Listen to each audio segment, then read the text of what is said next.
Good morning everyone, তোমরা সবাই কেমন আছো? আমি ভালো আছি। আজকে শুক্রবার, সরি, মানে মাথার থেকে হয়ে সরে গেছে যে আজকে কী বার। আমরা না অনেক ক্ষেত্রে সন্তানদের না মিথ্যে কথা বলি। এটা অনেকেই করে থাকো, যারা যারা করো নিশ্চয়ই জানাবে। যখন ঘুম থেকে দেখবে সন্তানদের তোলা হয়, ডাকা হয়, তখন না আমরা ভুল টাইমটা বলি, ইচ্ছা করে বেশি বেশি টাইম বলি। ধরো যদি 8টা বাজে, বললাম 9টা বাজে ওঠ ওঠ ওঠ, 9টা বাজে, 9টা বাজে ওদিকে 10টা বাজে ওঠ।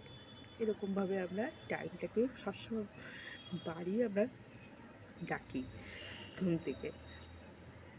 তা এটা মানে কী বলবো, যে মানে বলে যে মারা একটা জায়গায় খুব মিথ্যা কথা বলে, সেটা হচ্ছে যখন ঘুম থেকে ডাকে তখন টাইমটাকে সবসময় বাড়িয়ে বলে। হ্যাঁ, বলে কারণ হচ্ছে কি, যাতে ওরা বোঝে যে অনেক বেলা হয়ে গেছে, অনেক দেরি হয়ে গেছে, সেই জন্য ওরা ওঠার চেষ্টা করবে। আর যদি সঠিক টাইমটা বলি, ও এখন তো টাইম আছে, একটু ঘুমাই, এরকম মনে হয়।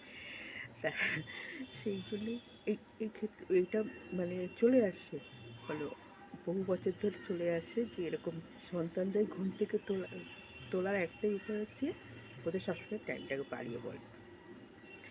এইটুকু দুষ্টুমি করা যায় সন্তানের সাথে, তাই না? তাছাড়াও তো এমনি আমরা এখনকার সন্তানদের তো আমরা বন্ধুর মতো মিশি, ছেলে মেয়ে আমরা কোনো পার্থক্য বুঝি না। আমরা মানে যাতে ছেলে মেয়েদের সাথে আমরা বন্ধুর মতো মিশতে পারি, যাতে ওরা কোনো ভুল পথে না যেতে পারে। কোনো ভুল কাজ করলে আমরা জানতে পারবো, বা কোনো ভুল করলে আমরা বলতে পারবো যে এটা ভুল, এটা করো না, এইটা করো, এটা ঠিক।